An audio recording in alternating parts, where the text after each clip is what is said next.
welcome everybody back to All About the Orville Comics, episode 12. And for any newcomers out there, we're the Crimson 15 Podcast. Follow us on Twitter on C15 Podcast. And this is where we'll go back to the episode we did a video on, and then we'll go through the comments and answer any questions, concerns, because you guys do bring up so many good different insights. We love doing it. So we always start at the very top comment, and then we work our way down.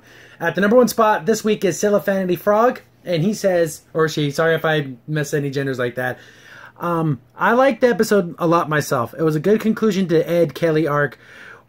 We started in the pilot, actually. I thought Isaac's solution to speeding up 700 years on the planet was brilliant. Just to clear things up, I saw the filming schedule earlier in the season before they cut it short to this episode was not the last one filmed. The one they moved to season 2 was the 12th one filmed. This was the 13th one filmed. So the one that won't get till next year was not the season finale, and this was second to last episode. And I think that this has a Trek alumni cameo in it. Just a theory on that point. We will see if I'm alright next year. Yeah, there's the whole rumor that it's Patrick Stewart was going to be. Yeah, that's what we don't know, but I'm pretty sure. And like, there's going to be a couple more comments talking about how this wasn't the real finale or whatever. Well, that's what it was billed as. Yeah. If you even go to Seth MacFarlane's official Twitter page, it was, make sure to check out the season finale. So they may not have intended it to be, but the way that the episodes were aired, this is the season finale. It is, guys. You can't say it isn't. And if this guy's correct, this was the season finale, regardless. So it is the season finale. The thing is, like I said, I just had problems with it, and I do agree. It was a good conclusion to Ed and Kelly, because there's kind of like back and forth, and then they started to come together, but then they realized that's not how you run a ship. And that's what I was saying, though, in the whole episode. I'm like, you cannot have your girlfriend be your second in command, because you're going to ruin missions, put the ship in danger to save your girlfriend, wife, lover. You can't have it. The thing about this, though, like I said in an earlier podcast, I wish they would have resolved this in an earlier episode, or quick sooner, or different episode. Yeah, not this episode. You know, and then Isaac was the answer to solve the question. You know, like, oh, how are we gonna do this? Oh, I'll go down there. That was the most fascinating thing about the episode. I'll be honest with you. Yeah, you could have seen some of it. A lot of that's 700 years of Isaac, and Isaac is a machine, so he's going to have extremely detailed progress reports every single day. Yeah. That is what, hundreds of thousands of pages? So there's probably going to be some cool stories in there. You know, idea of Fox, make that a comic book or something, an audio book, anything. I would take anything at this point with the flash pictures. Give me something of the stories what he went through when he was talking with them, and then they realized, oh my goodness, this is a sentient artificial intelligence that's telling us that Kelly is not a god, and they had to go through all that. So moving on. Oh man, here we go. Sorry if I mispronounce any usernames, but Centria's Art and Comics channel. Ending was meta creepy. We'll be studying you and wearing those glowing clothes all made up like SG characters. I'm assuming you mean Stargate. As for the power of the logical mind thing, well, since it's us humans that made up religion, something else would have come along anyways. So yeah, it would have been cool to see if they had went very secular, kind of like the Reddit episode, which was what you call it, the one you like, a majority role. Really getting into the nitty gritty of the greed and power, and the one that murdered the Pope. Oh, okay, episode. But yeah, I was thinking it was something else based on the preview. Yeah, the preview ruined it. Yeah, I wish I wouldn't have watched it. I wish I wouldn't have followed the advice of my brother to check out the preview. It's gonna be this. Someone's gonna die, and it's like, if I didn't have that taintedness from that, maybe I would have enjoyed this episode more. Oh, yeah. But I can't change that. I can't change what's in my mind. But regardless, though, it still wouldn't be in my top 10, though. No, not at all. No. And the whole I don't think it was creepy. It was more like they're going to be so much more advanced. Yeah, as you understand, I was even talking about the Crimson On thing. If they go and they're like 9-10 years their time, will they start getting like Q abilities? Will they start getting so powerful? Because, I mean, that time difference. Or maybe something happens and they're all just dead. That could be. And then maybe they rise up again. Who knows? In 10 years, like, who knows how many times they rise and fall. But yeah, it would have been nice to see the back and forth. Like, oh, they were all super religious. Things were crap. They went completely secular. Things that were would crap. have been awesome. Showing that they're not human, but the human emotions, because this is a very human society, they're going to cause destruction and death regardless of what they believe or not. I thought that's the way they were going. And they just kind of left it one-sided, but blah, whatever. It's fine. It's just, I wish it would have been both ways, like you said. So, Timothy Nilsson, I liked it, but the ending sucked, really. I just went down there and fixed everything. What the hell? Loved the captain hanging out with people, and they were all busy. So funny. The game with Bortus, my God, I was dying laughing. The drink, the damn ball, ha ha ha. This was a hot potato. She should have given them the 10 Commandments, like they would have made sense. I totally saw the priest dying to preserve their religion. Yeah, the funny stuff was funny. All the stuff, like the little game they were playing, Complock or something. I forget what it was called. I think you stab, you win. Okay, I don't want to win this. And the fact that Bortus and Clyde, they're like cheering, yay! Like he did it. Like they're playing like Scrabble or something, or sorry, what is this? That was hilarious. That's the funniest part. And what makes these kind of jokes fun is because they live in a future where they can patch that up. Yeah. Yeah, there's no, like, literally you can remove someone's leg and it's okay. And then you can get it put back on. That's what makes it funny. And yeah, if you bring up, like, give them a 10 Commandments type situation or something. And, I don't think Kelly wanted to make it worse, so I don't think she wanted to do that. Yeah, she just, like, took off right away. Yeah. The thing is, she healed a little kid, and then this little kid story, and then those men standing there. Would that have been enough? I would have been nice if they would have had a facsimile of her, didn't know what she looked like. And then, when they saw her when they're middle ages, and then they got an idea, oh, this is what she looks like. But see, before I don't think they would have had that much detail. Yeah, it's kind of weird, because maybe they just made up more stuff. Like, oh, then Kelly came back 10 years later and did this, and they just made it up. Maybe. Yeah, we don't have any details, and I think that's the whole point. We're not supposed to know exactly how it happened. We just saw the repercussions of it. Yeah. So we have, Placid Andy? I believe I said that right. I can't agree that it's weak, though. I feel that this episode that took chances and stretched the possibilities of the genre and actually went with the possibilities. As soon as the time movers differently thing became clear, and seriously, guys, we can understand such a basic concept. No need to explain it so slowly. The crew used the abilities of Isaacs perfectly, and the ending was earned and satisfying. After the stellar season capped off with an episode, all I am left feeling is, I missed this, needed this.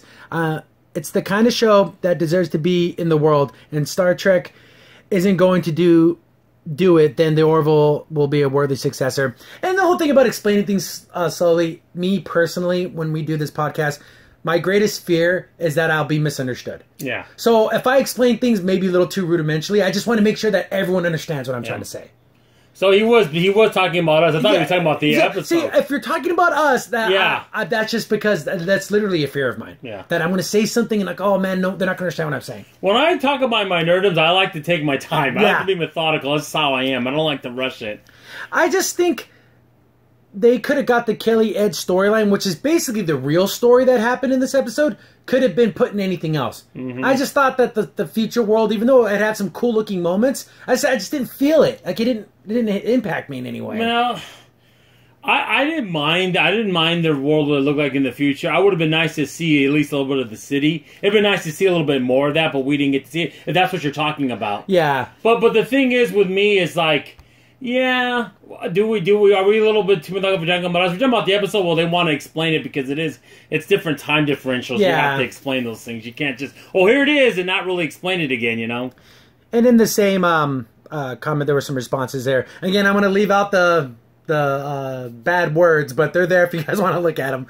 But Isis Camel, again, I apologize. I thought it was excellent. Great, clear photography, great ship shots, great special effects, and good moments. This is what STD should have been instead of being, then it kind of goes off. Hey, I almost agree with everything you said there, so I'm not disagreeing with that. Yeah, like I said, I really like the way that the future planet's ship looked. Again, it reminded me of the Navigator. Yeah, it did. It looked like it. And yeah, that special effects were cool. The city from a distance looked pretty cool. But so far, the special effects have been spot on. I haven't seen an episode yet where the special effects were bad And when they do aliens, when they look exotic, they look awesome. Oh, the makeup jobs. There was no makeup jobs in this episode. Just kind of like, it makes me feel like they just had old Roman costumes. Okay, let's make a story about old Roman costumes. And they had a Pope costume and cardinals, and they kind of just went with that. It's like, they kind of cheaped it here, but everything else, the way that the planet looked, when it went to the future, it was all green. For a second, I thought, did he like assimilate the planet? But I'm like, okay. I was for a split second, but I don't think Isaac would do that. He's like, no, I'm the king. That would have been insane if they would have done that. But in the same thread, we have Eric Henry. I would have put this episode as a mid-season, so my only complaint is I was hoping for a fireworks finally with maybe a cliffhanger. And this episode just didn't have the kind of bang. It was a good episode, but it left me going, but now I have to wait until next season without a good tension-building moment that teases more to come. And I agree. Yeah. It left it kind of like, oh, okay, they're not going to start the relationship again. And that's it. That's it. That's the only... They leave this planet, and that's the end of it. And then we don't get nothing more. And the thing is, I'm hoping... Well, I'm not sure for a fact, but I'm pretty sure Disney did buy Orville. That maybe Disney will hopefully put some episodes in the spring or give us something between now and then. We need a filler between now and September. We just can't leave it like this. It kind of irritates me because, again, you can never talk about the show without talking about Discovery. Discovery has comic books. They have novels that are out right now. And I'm like, what the heck? And it's coming out in January again. Can we get some of that kind of like, buffer where we can get something, Believe me, give me a book, I'll read it right now. I'd read it yesterday. That's how much I want to read a book of this. Continuing the Avengers up until the new season. Yeah, I would even love to read a novel just of what Isaac experienced during those 700 years. Seriously, you give me a novel now. No, they never do this. Give me a novel about majority rule. I want to know about that planet because it's so fascinating. Did it get any better? Yeah, did it change at all? No, or maybe not. Probably not, but all it takes maybe just one person. But that's another episode. Yeah. We're just going on a tangent. So we have Michael Aaron's 1701. Also forgot the alien clothes looked inspired by the Kryptonians from the Superman the movie. They did. They did with I was thinking that Krypton. They did. there's very clean looking, like the planet of the Apple Store. Everyone wears like glowing white clothes. You can look at that planet. They're no longer tilling the field, okay? Yeah, they're a little more advanced than that now. So we have Francisco Carvalho. Good episode, but a bit of a bittersweet end for Ed and Kelly. Besides McFarlane's typical misguided atheist BS that, subtly or not, that points that religion eventually gives to logic and reason, which, like all atheists, confused religion, political BS cluttered by fallible human beings with the actual existence of a supreme being. I guess it's all like atheists. He believes that everything came from nothing, created by random magic. That's utter BS. I rather enjoyed the episode. A mix of Who Watches the Watchers from Next Generation episode number season 3 episode 4 and Voyager season 6 Blink of the Eye. Picard seeing as a god and allowed himself to be shot by an arrow to prove that he was not. Voyager's episode was a bit different. They were a much slower time differential while stuck in orbit of the planet and advanced much quicker, and ultimately were rescued by the planet's society. Also, I loved Bortus's game, a mixture of hot potato and the movie Phantasm with the bladed ball. LOL, great review, guys. When it comes to again, when you just like with the majority rule, there's going to be some strong feelings both ways, and it just seemed like because since Kelly was a fake person, she wasn't a real religion, they made a base it off something that was fake. If you're a believer, non-believer, atheist, non-atheist, all Catholic, whatever. This is the first time I hate to say McFarlane didn't show both sides. Yeah. He was kind of one-sided, like Trism said earlier, which kind of hurts the episode a little bit, in my opinion. I wanted to see, like I said, I know I'm repeating with the atheist side. Yeah. Well, now we're all secular. There was no Kelly. There's no God. And then they lose all faith. So what's the point of being good then? Yeah. What's the point of having any compassion? I know, that's a different argument. We could have a whole different podcast just on that. I know. But, like you brought up a bittersweet for Ed and Kelly, but it had to happen. Yeah. They cannot be in a relationship on the same ship. If it does happen, I want it to happen much later in the series. I honestly thought Kelly was going to turn in her resignation and go to another ship. So they can be together, but not together. But she wants to be around him. She wants to help him. She cares about him. She goes, do I want to have my husband back, or do I want to be a good first hour to my captain and make him a better captain? And do some real good out there. In the world, yeah. And the universe, instead of just being selfish, thinking about myself. Another thing I noticed about this episode that kind of gets glossed over is how much Kelly cares for Ed and cares for the ship and cares about the mission. Oh, yeah. She was so upset that he was going to get in trouble. Yeah. He could have lost his command for her. And that made her feel like crap. So there's a lot of good stuff in this episode. It just seems like that... The framing of that world that came back kind of pushed everything out. Yeah, it kind of made it like where it was in the background when it should have been the foreground. And I like the episodes you mentioned. You mentioned Blink and Eye, which is an awesome Voyager episode where 1 second in our world, in our time, is like all day to them. So they get pretty advanced too. Not as advanced as these people, but they get pretty advanced. And also, they also mentioned the Picard one. And funny you mentioned it. I'm rewatching Enterprise. They have an episode like that too, where I'm rewatching the second season. I don't remember the name of the episode, but they go to a pre-warp society, and I guess Commander Tucker, left his tricolor down, and they found it, so they had to go get it, and they got captured, and they found out they were aliens. But they said, "Oh, we're working for the Alliance. This is like a 1930s planet in terms of technology. So they're like, oh, so they get in the text. Why don't you just tell them that we're aliens? We can't. We have to die for the Prime Directive. They aren't Prime Directive, but they're what they think the Prime Directive should be. We can't tell them we're aliens because that could throw the whole world into chaos. So that's kind of similar like this too. Willing to sacrifice. There's and all those episodes were done really, really well. Yeah.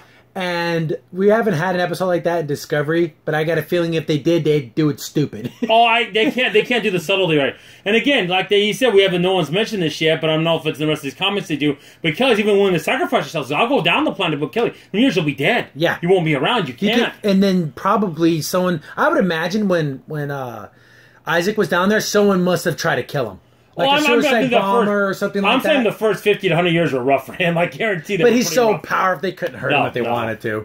No. I wonder how much damage Isaac could take from like conventional weapons. Yeah. Like, if they dropped a bomb in a building he was in, would he still be fine? I don't know. We don't know the extent of his strength. I'm pretty sure the last 400, I bet you 500 years were fine for him. But that first 100 it's going to be rough. I guarantee it.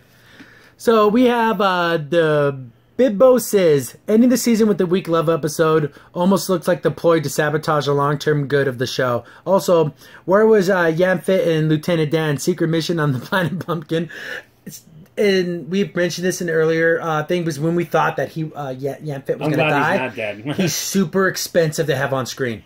Yeah. And Seth MacFarlane has gone on record saying, man, he takes up a lot of the budget. So whenever Yamfit isn't important to the story, he's not going to be in the movie. Yeah, guys, I don't mind if Yamfit's in once every 3-4 episodes. It doesn't bother me. If it's like every 3rd or 4th episode, it's fine. Because, guys, if it's that expensive, it's not worth spending the money when they can spend it on something else.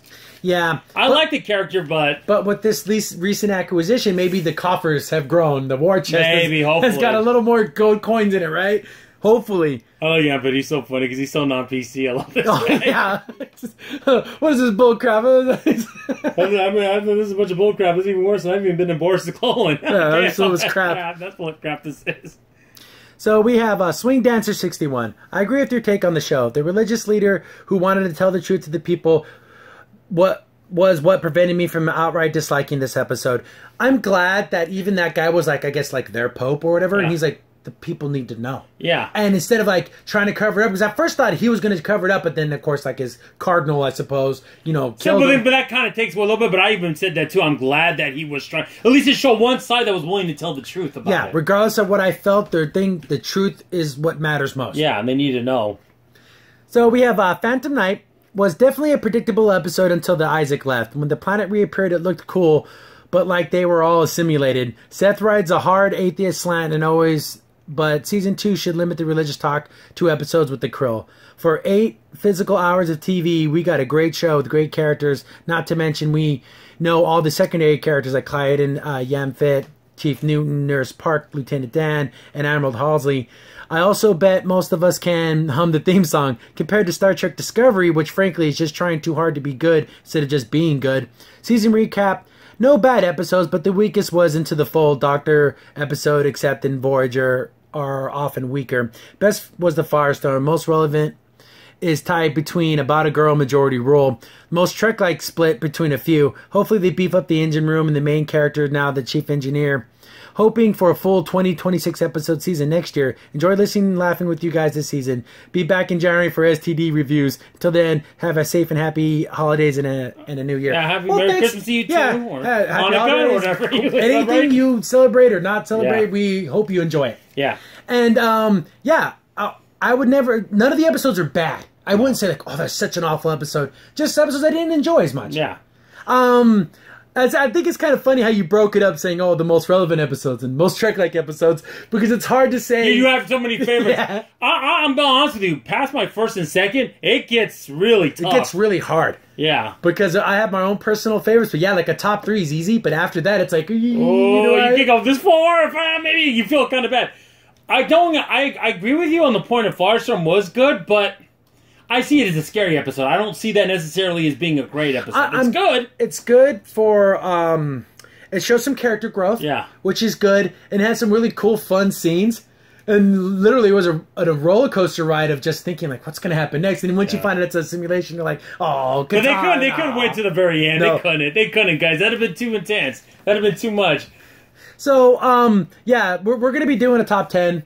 We'll have to really batten it down and really think about it because we want to make we might even have to do 2 separate lists, but we're going to try to see what we can do. We'll bring. Oh, don't worry, we'll do something. Believe me, it's going to be tough. So we have Jonathan Earl. Here's a question of all questions in episode 12 of the Orville. What is the name of the alien planet in this episode? It's parallel to Earth or another Earth. What species is the alien from the planet from the other universe? The aliens had red blood and they appeared to be completely human. When the crew of the Orville first picked up satellite signals from the planet, the aliens are seen by the Orville crew to have human clothing exactly that of Earth. The alien men are also seen wearing suits and sports coats just like the people of Earth wear today. During satellite broadcasts, the Orville picked up. So, does that mean that the aliens on the planet are human? Also, for Isaac, 700 years has passed for him and his post for the rest of the crew. Even an android can't endure forever. So, I was wondering, did that 700 years pass have some sort of effect on Isaac? Would Isaac be some kind of tuned up or a new power cell? From where does Isaac draw his energy source? However, I'm assuming whatever maintenance Isaac needed, it was provided to him from an advanced civilization that derived from the alien planet. Last question. If Kelly never revealed her name to the little girl, would things have turned out differently for this planet? When it comes to them looking so human, I think it's a budget thing. Yeah. Because like I said a little bit earlier in this podcast, when they look like aliens, they look awesome. But when they don't, they don't. They phone in the look. And majority rule was like that, too. They just look like humans. But let's assume they wanted them to look human. So is this some type of weird parallel Earth?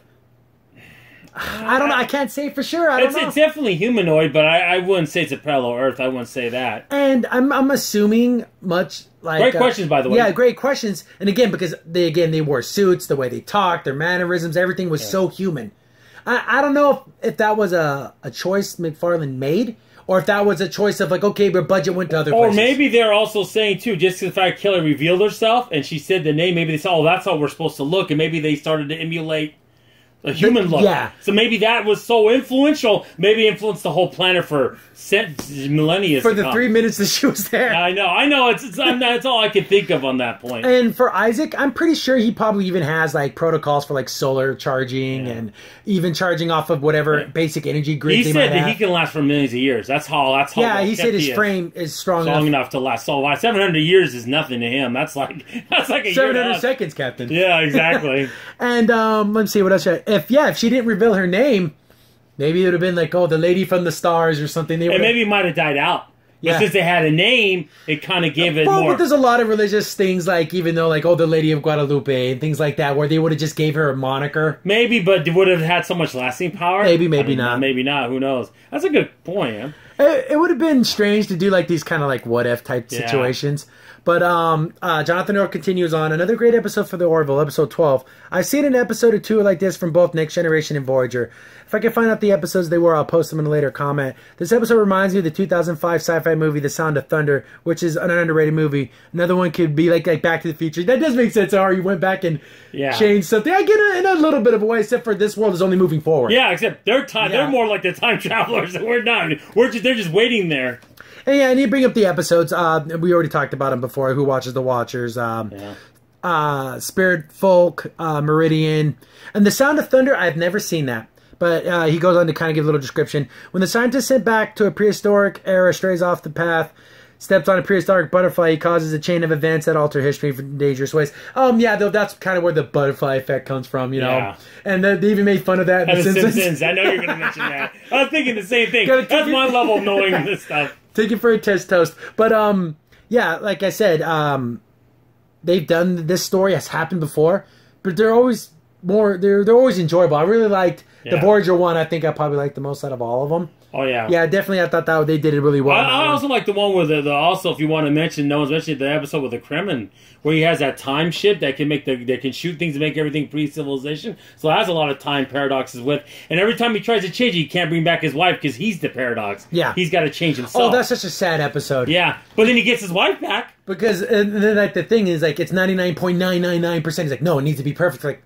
we can't keep doing this. No, because he wants his wife. But again, he's the anomaly. He can't bring her back unless he changes himself. Oh, that's such... Even when they were way super powerful, the ships look so cool, but he wanted his wife, and it goes to show you sometimes Just like kind of like a flashpoint with the Flash, you can't get what you want. No, and it was funny. It was funny because also I remember because the 7 Line made temporal shielding where they weren't affected by it, so the ships don't mess up. And all of a sudden they become almost a pre-warp society. And like, oh, the Primercon, I guess that helps us. What's going on? That helps because they were messing us up there for a minute. I know, getting off a tangent here, but it's just so when we talk old Trek and the great sci-fi you can go on forever on that stuff. But Jonathan Earl continues, the religious leader getting killed after trying to expose the truth about Kelly not being a god was very predictable to me. I knew something was going to happen. I didn't know exactly how he was going to die, but I'm pretty sure some type of suppression of the truth was going to happen. And I was kind of hoping for the atheist angle, but like I said, but it didn't happen that way. So we got Method 12321. It was a poorly made mix of Blink of an Eye from the Star Trek Voyager and Who Watches the Watchers from Next Generation. And also how on earth did they have the exact likeness of her after 700 years later. Which I thought was a little weird that it looked exactly like her and they only saw her for, 10 seconds? Yeah, I was saying this a little bit earlier. I wish they would have got her likeness from the Middle Ages guys to now. Because, okay, then you can draw her up and you could think, oh, this is what she looked like. Even if they would have done something silly like a guy was painting the hillside, then he saw her and then he did a quick sketch. And that was like... That would have helped. That's a good point. Because even in today, how many different depictions are there of old religious figures? Even old leaders. But they got her down to the very micro. They got her down to the very detail. Yeah, she looks exactly the same. So, I just think it was just played up for the whole stained glass window and all that jazz. Yeah, true. It was a little... And again, like I said, when that commercial aired to say that someone was going to die, I don't know if that was McFarlane, that was a cheap trick, and this show's better than that. It is. They didn't specifically say, but the way it was set up, you think that someone was going to die. Yeah. And I think that was the marketing team. I don't think... No, I think it was marketing too, but it's still cheap. So that's Fox. Fox did that. Or now Disney now. Well, no, it's not their fault. We don't have responsibility anymore. We don't own it anymore. Xander Antrax, you must remember this was not meant as a season finale. It was a totally normal episode. The real season finale is meant to end the whole show. Well, see, that's the thing. We know, there's some back and forth on was it meant to be the season finale of season 1? Was it blah, blah, blah? But that's what they showed and that's what was aired and it could take it for what it is. The only thing is this debate's going to be going on all the way to the season premiere. And when we see it, then no one's going to care because now they finally saw the episode. It's going to be one of those things we're going to be talking about for the next 9 months, unfortunately. And I like to think... Mr. Cartoon Fan 959. The chick is a model, not an actress. Her name is Karen Sonatoro. Remember the girl that Malloy was with? Yeah, I remember, yeah. Yeah, I'm like, man, that woman is very attractive. Yeah. And, no, Lamar, sorry. Lamar, yeah, I was thinking. And I'm like, wow, that woman is a very beautiful woman. And she not actually is... just a model. Oh, I can tell just by looking at her face. Just look up her name. Yes, she's a very beautiful woman if you want to see. I did it a few times. You could have put this scene in the friggin' in some kind of inner city somewhere. Some ghetto stuff going on. It just looked just the same. It was funny. And it's funny because on her personal Twitter, she's like, oh, check me out on this show. I'm pretty sure she had no idea what this show was about. They just got her. Happened to be probably around the office. Hey, you want to do this for about 5 minutes? That was great. That's funny. Raven CWG. It seems to me that you guys missed what I thought was the best, most important aspect of the episode, which was the fact that they took the Star Trek trope of the Prime Directive, their strict policy of non-interference, and the idea that potentially any interaction with the primitive society, no matter how small or well-intentioned, might negatively imperably impact the society's natural evolution, but then in the end subverted the idea by saying that the planet was always going to evolve more or less the same way, even if the Orville's crew hadn't interfered. So certain details would have been different, but ultimately all the culmination that the Orville's crew was so worried about was largely inconsequential in the overall progression of that society. The idea being the society must naturally progress through all its stages before it can mature and become something more, something better. To quote a woman from the planet towards the end of the story, our planet worshipped you, Commander Grayson, as a deity for many centuries, but it had not been you. The mythology would have found another face. It's part of every culture's evolution. It's one of the stages of learning, and eventually it brought us here. So, you see, Commander, you didn't poison our culture with false faith. We flourished. You must have faith in reason and in discovery that the endurance of the logical mind. I agree, but it still doesn't make it right. But again, look at the premise. But again, you're seeing the end result. What about all those years leading up to that? It did cause a lot of death, and it did cause a lot of misery. What if this religion of Kelly would have got so fevered that there would have been like a World War III nuclear destruction? Yeah. How many millions of people died because... I'm sure still millions died throughout the centuries and millennia worshiping Kelly. See, again, you're seeing the end result of it. Yeah. See, do those people that died in the past, do they matter? Because now they're long gone? No. They still matter. See, that goes to show you, like, when she saved that little girl's life. Well, when you look at it from, a scientific point of view, 7 years past, she would have died anyways. But when it's happening right in front of you, it's different. Yeah, exactly. When she saw those people being hung in her name during their middle age, she's like, I can't let this happen. I want to stop it, but she can't do it. See, that's another thing. It's easy to say that from a million miles away. Yeah. When you're down there seeing it happen, you're going to feel and I can explain. I can do several episodes where the captains disobeyed the Prime Directive and went down there and did things for better or worse. Yeah, and this whole entire episode... Mercer was going against orders the whole time. Oh, yeah, he was. Oh, my goodness. I seriously thought, oh, man, he's going to get canned. And then another funny joke, when we mentioned before, when he thought she turned, the Admiral turned off his screen, talking to her, and he did. He said, he said, what did you say? Oh, I'm sorry. No. That was great. That was funny. I do agree that everything worked itself out but again, we get the fast forward button. Yes, you saw the long term. Yeah. What about leading up to that? You saw what they were like before Isaac went on there. It was horrible. They had suicide bombings. They had all kinds of crap. Yeah, like on those news stations. Yeah. So I agree, but I disagree. But the whole the discovery and the endurance of the logical mind. It's just saying that having faith in a bigger power somehow is illogical. I don't want to get into that. Yeah, I don't want to get into that religious thing because I don't think that's necessarily true. But it's funny though when you think about it. Wouldn't have been something if everyone had been destroyed and Isaac came back like, oh, they all killed themselves. And Isaac was just waiting on an empty planet for like hundreds of years. That would have been... I think that would have been too much. I think Kelly might have killed herself at that point. I would have been... I was kind of thinking that might have happened. And Isaac would be like, they wouldn't stop. Their wars kept going and they all died. But, everyone's a happy ending. Yeah, because I don't think they could do that to Kelly. I think that would be dramatic. Can you imagine? A whole planet dead because of what you did. But then how can you say, well, then maybe you would have came to that conclusion? Maybe. See, then you could have had... Isaac give the same explanation that the lady gave. Yeah. Say, if it would have been you, Kelly, it would have been someone else. Yeah. Or how about this? Would have been interesting if they would have killed themselves, but then they rebuild, and now they're starting to get. Now they're back to where they were caveman times. Maybe they're starting to get past the Bronze Age again. Maybe it's showing, even though they did destroy each other, they're the restarting. Cycle starts all over. It starts all over again. But it had to be more than 700 years, though. Yeah, maybe. But yeah, the route that they went wasn't horrible. I just didn't really like it. Which is fine if someone else likes it. I personally didn't like it. It was interesting, but I would have won maybe a little differently. So, Jonathan Earl. People have often compared the Orville to Next Generation because of the interior designs of the Orville resembles Enterprise D. Also because the Orville shares a very similar storyline to Next Generation. However, in my opinion, Star Trek series that the Orville mimics the most in mood and tone is Voyager. The reason I say Voyager is mainly because both the Orville and Voyager contain quite a bit of humor in their episodes and being a serious sci-fi show at the same time. I noticed this after rewatching Voyager this week.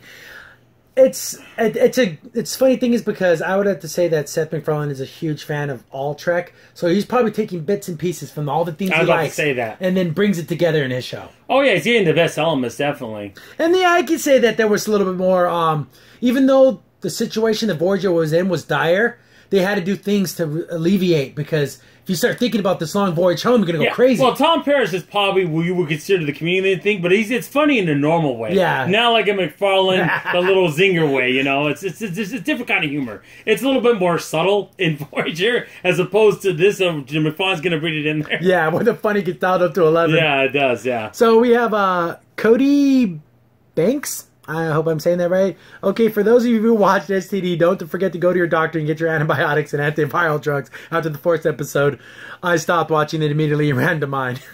The thing is, it's just, again, I've described STD as a tire fire, and you just want to see it. Yeah. How much worse can it get?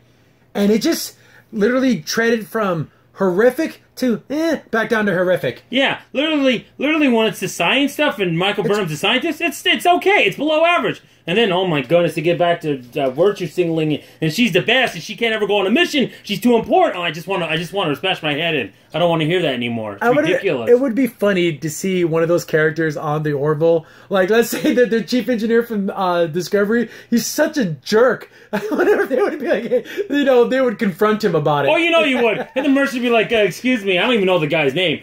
so-and-so, can you stop being this way? Can you act a little nicer or we're going to have to moat you? I mean, yeah, it's ridiculous. We know you're smart, but you don't have to talk down to everybody. Yeah. Oh, man, that would be really funny. No. So, Vlad Drac, second. The episode might have been predictable sci-fi trope and unworthy of a season ender, but I'm just glad we'll have another season to look forward to. I agree with Crimson saying that the Krill stuff for late season would have been good for keeping excitement high between seasons. Overall, it was a fun show. Yeah, that Krill episode would have been a way better season finale. Yes, it would. Because the implications, they got this Krill destroyer, they have their religious text, they have all their weaponry and their technology. What's going to happen with all this? Yeah, but see, that's a way to show religion because it's a twisted version of it. I think that was far more interesting commentary on a certain religion than opposed to what they did in this episode. Oh yeah, when they get that head and they're hitting the knife on it, it's like, oh my goodness. I'm glad they didn't. They showed the freaking head, but I'm glad they didn't show the actual mashed potatoing of but even there, even Malloy's got to be neat because they're going, him Calamine, he goes, James Carradine, what are you doing, you idiot? Just shut up. You don't know what don't speak stupid. So we have a couple comments from Jeffrey Grimm. May the tale of Rudolph fill your hearts and cheer this holiday season. Thanks for the great reviews. Well, you're welcome. And we watched Rudolph is a household classic that is watched multiple times throughout December. But I wonder if Boris thinks that's a real story. I don't think he thinks it's real. What do you mean? It's not real? Yeah, I know, it is a real story. It's so funny. He did deliver presents. He needed help, Rudolph, to help Santa deliver. The client's like, what are you talking about? And he continues, a whimper, more like a thoughtful, serious note. Imagine the same story told by Star Trek Discovery. Oh. All the atheist preaching would have been subjected to. There was not so much a good to the point about the episode and not enough room. The central message seemed about, although Kelly was not a god of their society survived and grew despite a mistaken belief. A positive message for Hollywood echo chamber for a change. September is too far away. I have to wait for more Orville. Yeah, I know. That's 9 months or 10 months if you want to kind of count the rest of this. Oh, believe me, I'll be waiting in Beth on that. I'm just afraid, not you guys. I think you guys are great, but people that were casual fans will forget about this show. And I'm worried about that. Oh yeah, that's on again, and then he never catches on again. It's like this show had a spark, and I don't want that spark to die. Yeah, you have a little bit of a flame, and the storm's coming in, it's going to blow it out. You got to get some logs on this fire to keep it going. Exactly. And what you said of it, but if this would have been like, it's funny we brought up in the list, if this was a Discovery episode, it would have been horrific. Oh yeah. Oh my goodness, it would have been. It's so funny, but the religions of other societies are fine. It's just not Earth religions. Those are the terrible ones. Yeah. Okay, whatever. But they kind of do that with the Klingons. The Klingons, well, they're just a bunch of murderous monsters, and see, they go. They just. I don't like thinking about Discovery. I'm glad we still have weeks before that comes back on. But just the way the Klingons look, it's just awful. It's terrible. So Anthony Pride, as far as the episode being the last season finally was weak, but a standalone episode, it was okay. But I know many people have their opinions on it. What I want to do for this time is to take an overview of a fascinating show and give a list of my least favorite and favorite episodes this season. Old Wounds, this episode, Mad Idolatry, Into the Fold, and If the Stars Should Appear. I like the Old Wounds was the first episode, the pilot. But I wouldn't say it was worse than this episode. I don't know if you're doing worst to best or best to worst in your. You just said my least favorite episode. I don't know if you have it in order there. But again, the Stars Should Appear. Yeah, that's probably this one and that episode of my two least favorites. I'd probably put Stars Appear maybe 12 or 11 on that list. Yeah, that's definitely. Again, it's still okay. It's not a bad episode. I just compared to the other ones. Yeah. And I'd probably put Cooper's Dagger up there too. Probably 10 or 11. These four, we have something like this before and adding some of the new modern ship to them. I feel like that it wasn't enough to give them a higher rating. There are good to the pedestrian. Yeah, since all of us, I think most of our people who commented watch plenty of Trek and other sci-fi stuff, so we see all the tropes. But if you've never seen those tropes before, you probably liked it a little more. Yeah, I guess that does add to it. Yeah. 8, Cupid's Dagger. It was a hilarious episode, which in the vein of comedy, as the original series, a piece of the action, Trouble with Tribbles. Pardon the rant right here, but a lot of Star Trek fans are still all their critiques have completely forgotten about, have to ignore that some of the original series episodes are meant to be lighthearted, mix of drama and comedy, but I do digress. Here's the thing. I don't really necessarily like Trouble with Tribbles. I think it was just too silly. Yeah. Piece of the action was comedic, but it fit in what they were doing. Yeah. Like, they tried to figure out this thing without being too intrusive, so they did it. They could have solved it with all the technology, but they didn't. No. So that was a fun episode to see all the setups. But Trouble with Tribbles, yeah, that was a straight up silly comedy. Believe me, we went to a couple years ago. We went to a panel, and it was rated the original series best episodes, and Trouble with Tribbles got number 2. And me and Crimson and this other guy all said it was one of the worst episodes. I agree. I don't like Trouble with Tribbles. I like the Time of Tribulations, Deep Space Nine one when they go in the past. That was better because it was time travel, and it was funny to see them in the original episode series. But like the original episode on its own, it's not good, guys. It's not. It's so number 7, Prior, and that's the one with Charlize Theron. This would have gotten a higher rating if not for the muddled ending. Yes, the whole, like, did the transporter disappear? The whole thing, remember that whole giant discussion about, like, you know, a temporal tether and all this other stuff that could have happened? Yeah, the ending was rushed. They could have just arrested her. They could have just put her away. You didn't have to make her disappear right there. I mean, we didn't have to see her again. It's so stupid. So, he continues with number 6, Command Performance. Number 5, New Dimensions. Number 4, Firestorm. All these dealing with the same theme, self-confidence in various ways. Yeah, and self-confidence leads to character building. So I think those are character building episodes. Number 3, Krill. Malloy was over the top on this one, which I was shouting, shut up before you guys give yourself away. But on this episode overall, I do agree with I'm like, you're going to get killed, Malloy. Shut the hell up. I probably would put this episode 5 or 6. It's good. I like it. And number 1, About a Girl, which I do agree that is my number 1 episode. And this is the episode that established this series as something special. Can't wait for next season to see what happens. And for all of you who are still watching the show and decided what it wants to be, I tell you what it wants to be. A damn good, entertaining show. That's all you need to know. Thanks, guys, for the reviews. You're welcome. We love doing these, and we will do kind of a breakdown like you did. I agree mostly. Some things move around. I do agree with your number 1 spot. Personally, I love that episode because for such an early episode... For the third episode, you're like, wow, this could have been, like I said, episode 5 of a season. Like season 4 or something. Yeah, season 5, season 5, episode 10. That's how good it was. And the ending, it's just so much sweetness and love in that ending. And then, you know what? I love Heart. And those are some of my most favorite episodes of Trek. Yeah. Anything where you have the good heart in the end, and then when he hands his baby to little Rudolph, I'm like, oh, I love it. To me, personally, I would probably put this number 2, and maybe your number 2, number 1. I think I'd flip it. But still, they're great episodes. Yeah, they're still, you can't, we're arguing a 9.99 and 9.98 or something. Yeah, there's no real difference. You win either way. Watch either episode, you're going to win. Definitely. So, Talrex 2F01. This is not the real finale. It got pushed off. This was close out that Ed and Kelly romance arc because Fox hates sci-fi despite the popularity. Well, you know, Disney owns all these things now, so maybe they'll see the popularity of it and get the ball rolling. And yeah, I know it wasn't supposed to be, but that's what they gave. Well, the thing is, what's going to happen, I think, with Disney, if they do get the ball rolling, they're so focused on the Marvel stuff, it's going to take time for them to get down to Orville. But they will, and hopefully they'll see it in a couple months. That's what I'm hoping. So we have Time Like 01. The wool was not pulled over your eyes. Sacrifice doesn't always mean death. And for whatever reason, you decided that it always means death. No. But there was no sacrifice at the end. What sacrifice did... Actually, Isaac benefited from it. Isaac benefited from it. He got to study evolution of a world in real time. Yeah, from like our time to this far future. So there was no sacrifice. None whatsoever. As a matter of fact, he even said it was fascinating. He gets to report that to his people now. Yeah, he only benefited. That'd be like me saying I sacrificed myself by taking all of the stuff that I wanted. So... I disagree. Again, I know there's more versions of sacrifice. Hard work, sacrifice for your family doesn't mean you die, but maybe you take a little less so someone gets a little more. But Isaac doesn't have a family. Isaac didn't miss anything. It's not like he misses. Like if Isaac was, man, I'm going to be away from my family for 700 years, even though I'm immortal, basically. No, he didn't care. He wanted to do it. And the minute he gets back, he's just like, nothing happened. All right, let's go. And he's going to talk to the crew and be like he was before. There's no downside for him.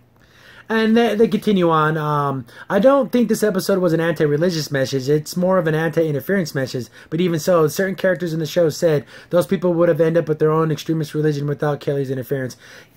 Yeah, but it was an anti-organized religion message, saying that they only grew after they shed the bonds of religion.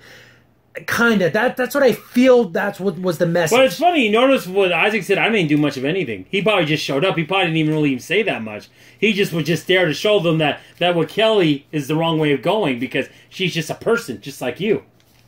So I think that was interesting. We have Mike DeMarco. They only spent about a day in our universe every 700 years. They actually belong in the universe they are colonizing. It's super weird because that pocket of space where the world comes in. So, like, they tried to explain it in the beginning, but so that whole planet just appears in that one spot. Then what's happening, actually? What's opening up to allow that planet to pass through? They're getting so advanced, they probably have a way to, like, fix it. I'm pretty sure in the next couple jumps, they're going to be able to fix it. In about another 2,000 years, in their time, which will be, what, 30 days, they'll be able to fix it. So we have Cross. It was a meh episode, mainly because it focused on the weakest character and the relationship no one wanted. I would agree that Kelly is my least favorite character, but I still like her. And she's not a bad character. I think she's gotten a lot better. The actress that plays her, I think, is really starting to get... You're starting to see that she cares. And I think that's the angle she needs to go for. She's starting to become like the mom of the ship. Because she honestly really cares about all the characters. And the love story, I want this love story, but way later. That's what I said. Yeah, I don't want it. Way later. Maybe the series ends with them, kind of getting together. Yeah. And that's like, he retires his position or whatever. But, yeah, like you said, it was the love story that it felt like, because I'm pretty sure that they didn't know they were going to ever get another season. No. So they kind of wanted to get that love story going and split it off whenever they were going to do it. But now they have more seasons to play with. Hopefully multiple seasons to play with. They'll be able to develop that. Would. This series doesn't last at least 10 to 8 seasons. I'll be shocked. So Billy Deerhead. I'm sure a lot of people will compare this episode to Voyager Blink of an Eye with the rapidly developing time-accelerating planet. I really like how the end of this episode provided a good counter-argument for the Prime Directive. It would have mattered if Kelly had interfered with the culture or not. There still would have been religion. There still would have been suffering and death and the war and corrupt leaders. It just would have had a different face. And all of this, just the growing pains of all civilizations have to go through to reach a higher state of enlightenment. I don't think necessarily means that the world was better without religion, because everyone has their own beliefs and no level of technology will change that. People can say things like politicians are all corrupt, banks are just out to steal your money, and religion is just a way to manipulate people. But the fact is, these are all important parts of our society that serve a useful purpose, and none of them are inherently evil. It's the people who use the parts of the society to benefit for themselves at the cost of others who are the real problem. Taking religion out of the picture didn't change that. I think the Orville gets that, because the Pope wanted to share the truth, but it was a corrupt bishop who stopped him. Seeing Mercer willfully go against orders to help Kelly was a bit surprising. It shows a bit of a flaw in his command, which certainly cost him a favor with his admirals that he had earned over these precious episodes. He certainly is on thin ice now. This episode basically fast-tracked what I thought was going to happen between Mercer and Kelly, realizing that the relationship was harmful to their jobs, and it just isn't practical. I really love seeing Bortus and his husband having fun together, which tells me the relationship is getting better. I'm glad they didn't just end the season with those two still arguing about being miserable. The final appearance of the alien planet reminded me of the way Earth looked in Star Trek First Contact after being assimilated by the Borg. I was certain that Isaac had been captured, disassembled, and technology was reverse engineered to advance the civilization. Because if the futuristic alien robots showed up on our world today, I bet that's exactly what would happen. Long post, so we're kind of taking it piece by piece. I want to say, guys, so many people can do your own podcast. That was amazing. Yeah. That was excellent. I would say Billy Deerhead always has really thoughtful long posts, and this is just another one. Yeah. Yeah, the counter directive for the Prime Directive, but again, it's only because it's accelerated. Yeah. That's, I don't want to keep harping on that, but that's kind of. But when it's happening right there, like, you don't get to say, "Oh, fast forward 700 years, my decision didn't matter." See, when you see the death happen in front of you.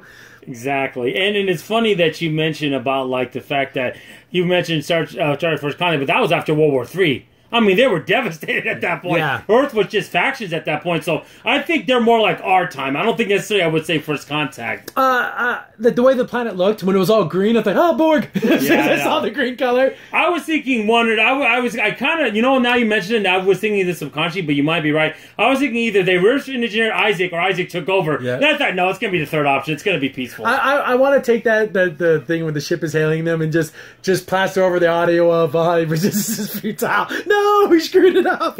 No, because that planet's in the Star Trek universe and it's played by the Borg. That's funny. They're really in the Trek universe. That's the Trek universe, their other planet. That'd be funny. And, yeah, I think you said they fast-tracked that relationship because I'm pretty sure they thought this was going to be it. Yeah. We want to end the relationship so, like, there's no questions about them being together. But now they got time. Yeah. But the thing is, I don't know if it was you or a comment earlier saying, I don't think people or Fox realized what they had. No. They thought McFarlane's going to do a Spaceballs thing and we're going to go with it. And since he did so good with American Dad and Family Guy, we're just going to give it to him. But they didn't realize he's going to make it a phenomenal show. And just by the special effects, you could tell this could be something good. There's love and care taken into the writing and into the characters. And I'll even go back to what Crimson said when we did the first episode, when we did a review of it. When they first leave the space dock and they're going on their mission, you see McFarlane smiling. That's probably his genuine emotions. Yeah, I'm gonna get to be a captain on a starship. Yeah. That's Seth MacFarlane smiling, not Captain Mercer. There it is, Seth MacFarlane. I get to do this, and he loves it, and he cares about this. So, Jonathan Earl, the game that Bortus and Ed played seemed like a game that the Klingons would play. There's the similarities between the Mocklins and the Klingons, I think we're intentional. Yeah, it's like very. He is the Worf of the ship. Except they would probably use more paint sticks. Yeah. The only time they cut themselves when they're doing ceremonies, not games, but yeah.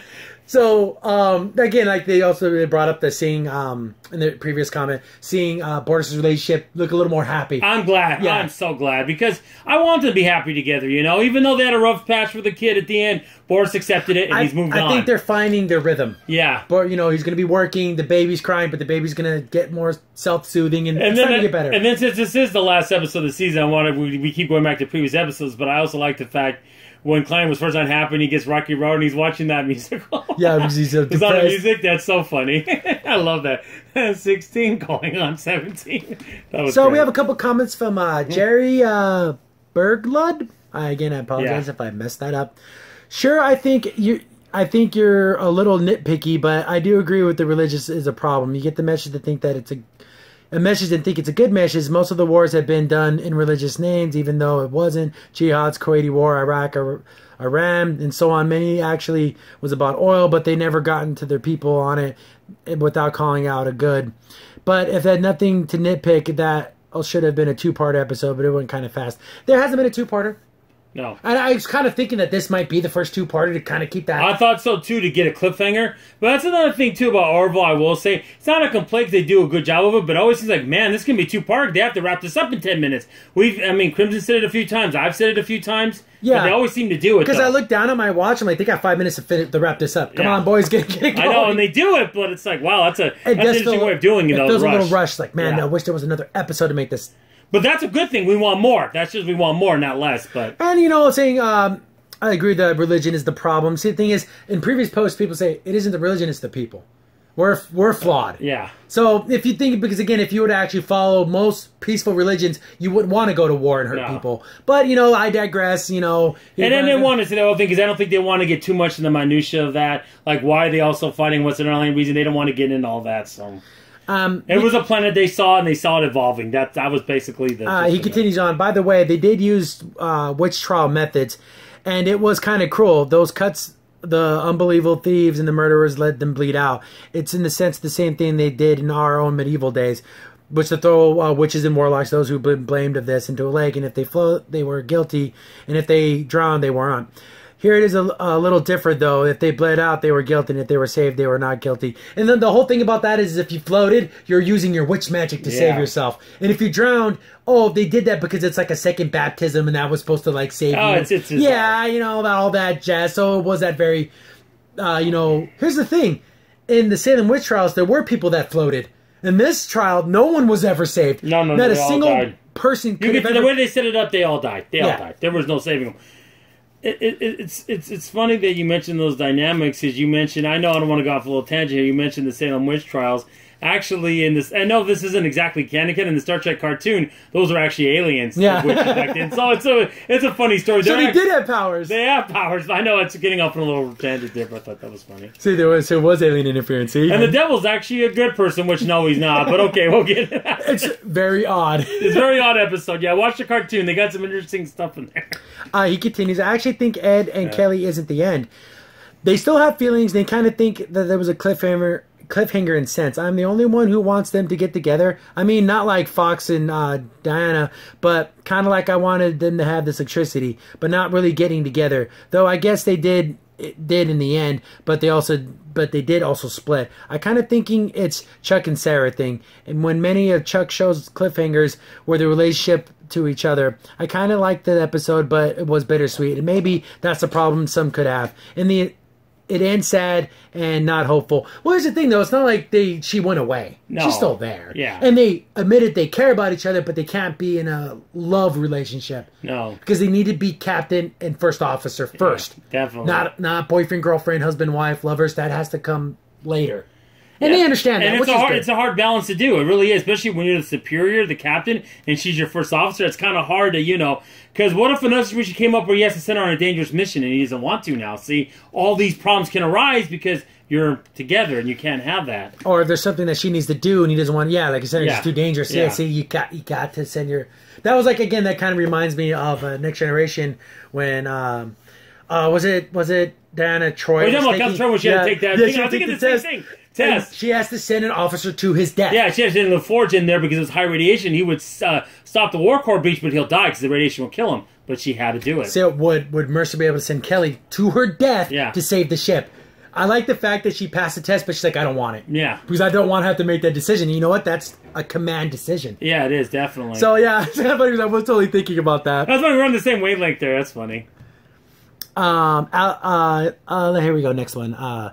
Lextasy 2008. Again, I apologize. Damn unique story with science and never appeared in any Trek show. I mean, the planet had a dual orbit, medieval stabbings. This is Star Trek. Yeah, again, the sci-fi tropes are there. Yes. This was another, you could say, a tropey episode because, like, previous commenters have brought up multiple episodes from 3 different series. But most of the time in Orville, and I say 99% of the time, they do it in such a unique way, and you like the characters and how it's written, you don't mind it as much. It's most of the time it's presented in a great way. So next we have Michael Aaron's 1701. I admit that the planet appeared. I was thinking Alderaan from Next Generation when the bow breaks, but it's Next Generation Who Watches the Watchers and Voyager's Blink of an Eye, which fit together well. But here's a question that should be raised. Is it so common to see one of these episodes and immediately spout off? This is here with a little bit of that there with regards to any given episode is pulling from and resembling it. But should the Orville focus on what Star Trek didn't focus on per episode? The 2 Trek episodes focused on the whole ordeal of the ship were caught up, but you never really took the time to analyze how Picard felt about being deified, made into a god status, and any of the Voyager characters beyond starting the Sim Earth at full speed mode. But this episode focused more on Kelly, both regarding the relationship with Ed, who also gets focused from this angle, and the weight of her actions, mission-wise, similarly to Next Gen, had its own go at the 2D beings, but focused on the plot of the counselor Troy being affected by it and how they cope with losing her powers. Yet all the most people wanted to discuss about the Orville were the metaphysics of the two-dimensional pocket, despite the episode over Lamar's rather B-plot issues. In short, the Orville and the Trek look 2 different elements of the same plot. What's happening versus who is having to deal with it in that way. So again, should Orville focus on characters where Star Trek doesn't, and on concept where Trek chooses characters whenever the plot revisits themes from the Trek? That's an interesting point of view because that did happen a lot of times in Trek where it focused more on the science and the issue at hand and not how it affected the crew members. Well, they still had individual episodes too. Yeah. They did. And like you brought up, every time you watch an episode of the Orville, like, oh, it's like this episode. Oh, it's like this one sci-fi book. Well, because you can't... But it's drawing from the good points. It's not drawing from the bad. And the thing is, Seth MacFarlane is a fan. He's one of us. Yeah. He just has the talent and the ability and the money to make it happen. So he's basically writing Trek fan fiction and made it into a show. Yep. So he's taking bits and pieces from all the things he loves. This was supposed to be a Star Trek show, but Star Trek rejected it. They didn't want it. They're supposed to be the worst ship in the Federation. Yeah, that would have been funny. That would have been a funny setup. But yeah, you can see that. And they do take time to where you think, oh, they're going to focus on this, but they end up focusing on how it affected the characters. Yeah. I didn't think Lamar was a B plot. It did show him grow and become more important. But it was convincing, though. Yeah. Because he was acting like a dummy intentionally because he didn't want everyone to say, oh, look at the smart guy. That's what he got used to on that colony. Yeah, he's like, just fly low under the radar. Yeah. But it did show parts where he did come up with good ideas. Like, oh, but you never thought about him. Like, oh yeah, he is actually crazy. Yeah, smart. That one, like I said, I go back to the episode when they're fighting the Krill, because they went down to fight the Krill. So, oh yeah, if we do this and shoot these things at this time, at this angle, like, well, that's pretty smart by Lamar coming up with that. But no one picked up on it. So, I agree with looking at it, saying, oh, sometimes it takes a different look from Trek, or is it trying to be Trek again? I think it's a combination of both. It's a combination of both. But what it should do is whatever Seth MacFarlane wants it to do. Yeah, and so far, hey, I'm trusting you, MacFarlane. I'm riding shotgun with you, and we're going on this adventure together because I trust you. Completely. Yeah, and I'm enjoying the ride. Yeah, it's fun. It's not saying every road trip is 100% fun. There's been some laggy moments and things I didn't like, but overall, I'm enjoying the trip. Guys, if this was considering like a road trip, all these episodes will be my top 3 road trips of all time. That's how good they are so far. So, Stephen Fair, if anything, this episode's a really good commentary on how ridiculous religion can be. Yeah, I guess you can see it that way, and it also can be how ridiculous people can be. So I think it's a commentary on just human growth, a commentary on religion, a commentary on believing something too much when there's nothing to back it up. Yeah, I get it. I can understand that. But I think you can believe what you want to believe on that. I don't know. I don't see it that way. Our next comment, again, I apologize for totally screwing up your name, but it sounds definitely not a name I normally would say. No. Sir Ponce is Azrael Ahi? Again, we're just saying how we say it. I ruined it. We butchered it. It's fine. Very little about this episode came as a surprise. Anyone with a passing interest in sci-fi could see how things were going to pan out. That being said, it was well done. The most interesting outcome was putting the relationship on hold. I felt that it could lead to some real stories without the whole will they, won't they aspect. I liked it, but I can tell it wasn't a finale. Yeah, just from the way it was set up, you could tell it wasn't meant to be a finale. It just got put there. And, the whole, like, will they, won't they? They said they will, but they can't. So I like how they said it. I think they did it a good way in that way, too. And again, like you said, any passing interest in sci-fi, you knew exactly where it was going. Yeah, you called what was happening. I even called Isaac's the ones we left on the planet. We were to see. So, Nightwing Skywalker. If you look at the production codes for the episodes, actually the 13th episode was always supposed to be the season finale. It was the original 12th episode that's being held for season 2. So yeah, some people are saying it wasn't. But again, like I said, once the episode shows next season, no one's going to care. Yeah. It's just up to that we're going to be debating because we have nothing else to debate, and that's kind of their fault for leaving it that way. S.J. Pace, 1776. Not great, pretty forgettable despite some decent character moments. I think the pacing was a bit off in terms of insight into the times of the planet. I also agree I saw every beat happening. For interest to see your rankings episode, here's mine below. Number 1, Firestorm. 2, Krill. About a Girl. 3. Number 4, If the Stars Should Appear. Number 5, Command Performance. Number 6, Majority Rule. Number 7, New Dimensions. Number 8, Into the Fold. Number 9, Cupid's Dagger. Number 9, Pariah. Number 11, Mad Idolatry. And number 12, One thing I want to say, a lot of you people love Firestorm. I mean, I liked it, but I didn't like it as nearly as you guys did. It's cool, but it was good to see Catan grow a little bit more. Yeah. But it also didn't have a lasting cool sci-fi. If you're a big fan of Catan, you love the episode. Oh, yeah. That's another aspect. I like her, but I see her like a little sister. Yeah, she's like super cute, but it's so funny, even though she like she can just rip your arms and head, like she's super strong. Yeah. I have more of a parental feeling. Yeah, that's what I said. She's my sister. Yeah. I wouldn't see I know some of you guys see her differently. I'm not saying you do, but some other people see it differently. I just see an innocence in her that I feel like, but even though technically in a situation she'd be protecting me, not the other way around. Exactly. Patrick Fluke. I hope I'm pronouncing that correctly. I think it says something about the show if you can pleasantly entertain throughout an episode, even if you dislike parts of the plot and see the turns coming. I concur you probably would have enjoyed the episode a bit more without the preview setting different expectations. Previews are garbage. Bad, Gator, bad.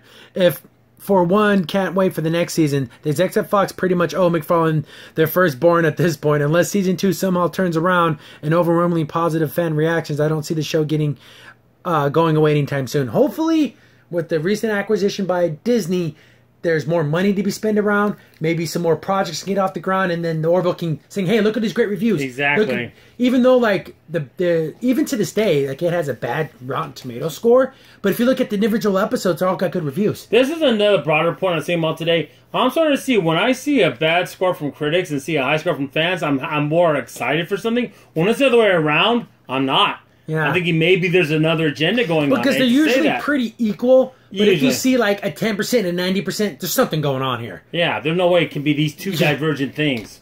Unless you're just going for like an artsy avant-garde, or you're liking it for reasons not about the thing, but you're liking it for what you want it to be, or because its existence. Well, that doesn't. It's got to be good. And then we can't wait for the next season. It's going to be. Oh, I mean, I'm just going bated breath. Believe me, such a long time.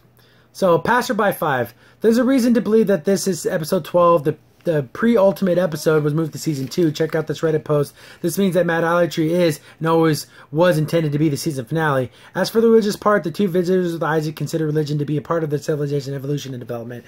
They did talk about it, but they almost made it sound like, oh, that silly thing we used to do. It just kind of came off as like arrogant. I don't know. Maybe I'm just saying I would have liked if they'd have said, you know what?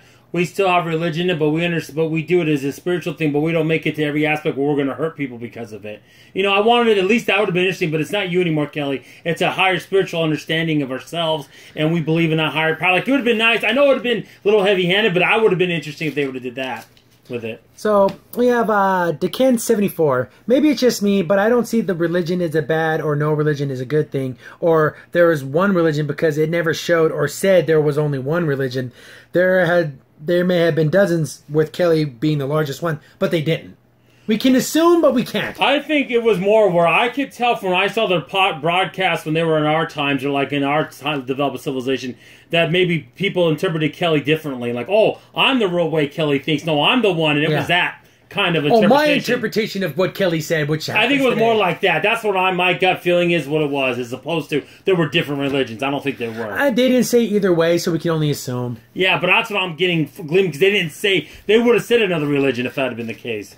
So we have Skuldworm. I think it's a wonderful thought experiment. What if the religions on Earth are due to a traveler screwing up? And does that mean that we have an Isaac somewhere on Earth? Wouldn't that be awesome? Oh, yeah, there's a robot man with all this advanced technology just wandering around. Oh, we've disappeared though? What happened to 700 years? What the heck?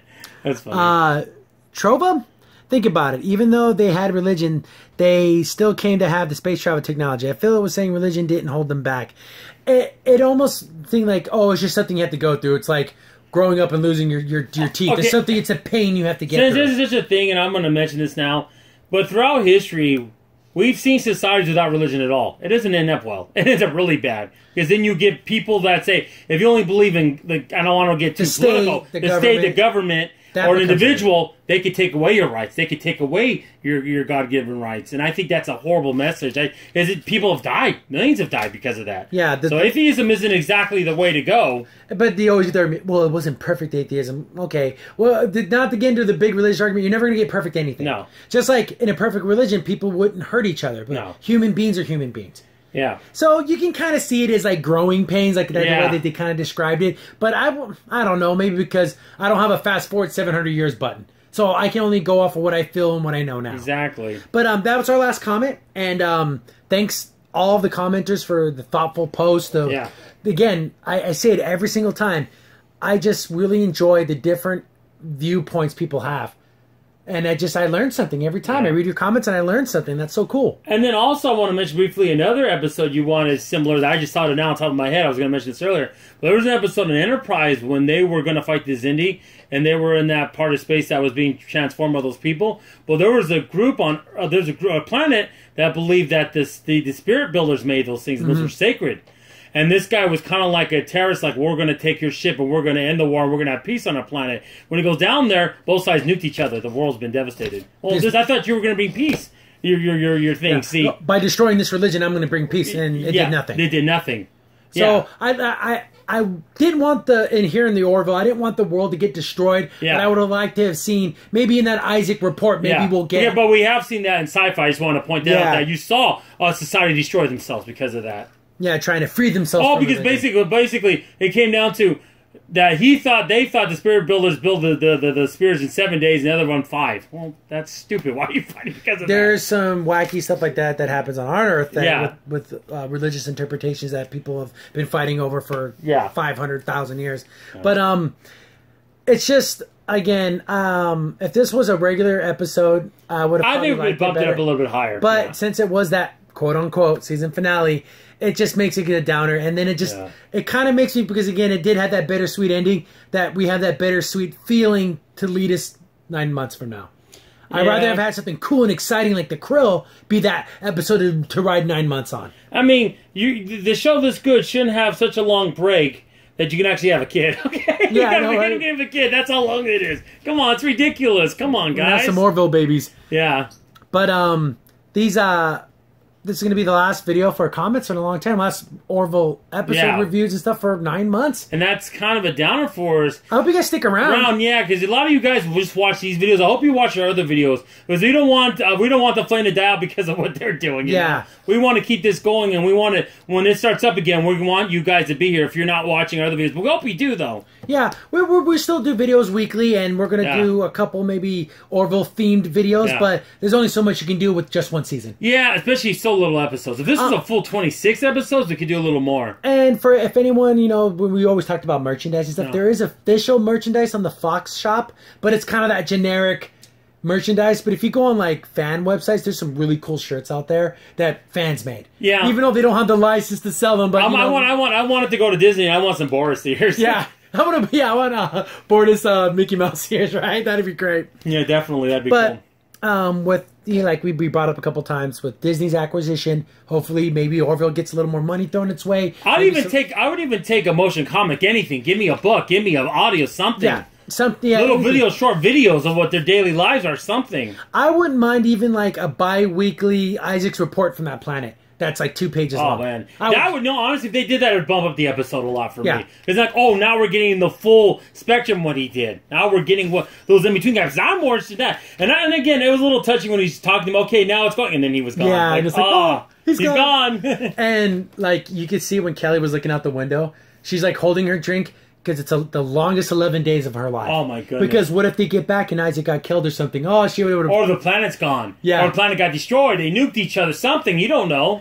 Because she's just like, okay, it's coming back in your face. And you can tell she's so worried. And then that's when Mercer grabs her hand and stuff. Like, there's some sweet moments. But I just, again, I can't... even after all this time thinking about the episode, it's still pretty low on my scoreboard. Yeah. It's probably second worst for me. Again. Second or third, I mean, you can make it that, or Cupid. You can make a call on that. Yeah. Cupid's fun. I mean, yeah, it was a comedy episode. It's number one. It's the most laughing I did on TV. Oh, my goodness. It was hilarious. I even now... Don't watch your tired A banana bread, Kelly. Just the way you're just so flippant about it. I love it. It's so great. But thank you guys for all the comments, for the shares, the views.